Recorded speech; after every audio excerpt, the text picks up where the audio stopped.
السلام علیکم ناظرین سورہ کوثر کا وظیفہ بہت ہی آسان وظیفہ ہے، کیونکہ یہ بہت ہی آسان اور قرآن پاک کی سب سے چھوٹی سورت کا وظیفہ ہے۔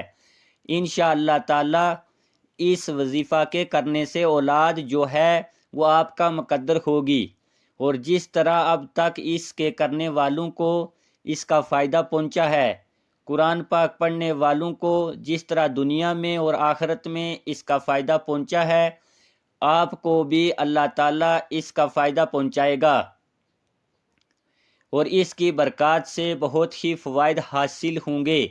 آپ کو اکثر لوگ کہتے ہیں کہ اولاد نہیں ہے، بہت علاج کروایا ہے، وظائف کیے ہیں، لیکن اس کے باوجود بھی ابھی تک کسی قسم کی خوشخبری نہیں ہے، اللہ تعالیٰ نے اولاد سے نہیں نوازا، تو آپ پریشان بالکل نہ ہوں۔ آپ اولاد کے لیے سورہ کوثر اس طریقے سے 7 بار پڑھ لیں، انشاءاللہ تعالیٰ آپ پر اللہ پاک کرم فرما دے گا۔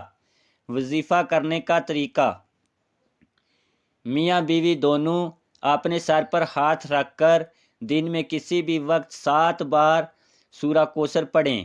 بسم اللہ شروع میں 1 بار پڑھ لیں، ہر دفعہ نہیں پڑھنی۔ جب 7 بار مکمل ہو جائیں پھر ہاتھ اٹھا لیں، اور دوسری بار پھر دوبارہ ہاتھ سر پر رکھ کر بسم اللہ کے ساتھ 7 بار سورہ کوثر پڑھیں۔ جب 7 بار مکمل ہو جائیں دوسری بار بھی اس کے بعد ہاتھ کو اٹھا لیں، اور پھر اس کے بعد دوبارہ 7 بار سورہ کوثر پڑھیں، لیکن پہلے سر پر ہاتھ رکھ لیں، اور اسی طریقے سے تیسری بار بسم اللہ پڑھ کر 7 بار آپ سورہ کوثر کو پڑھیں۔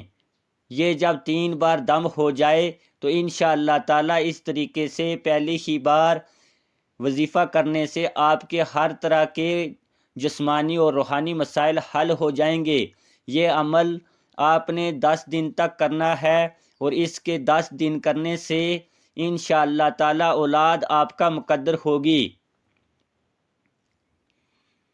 اللہ پاک سے دعا ہے کہ ہر بے اولاد فرد کو اللہ پاک اولاد کی نعمت سے نواز دے۔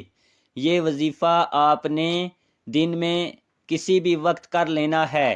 یہ عمل بہت آسان ہے، بہت ہی فائدہ مند ہے۔ اللہ ہر بے اولاد کو اولاد کی نعمت سے نوازے، آمین۔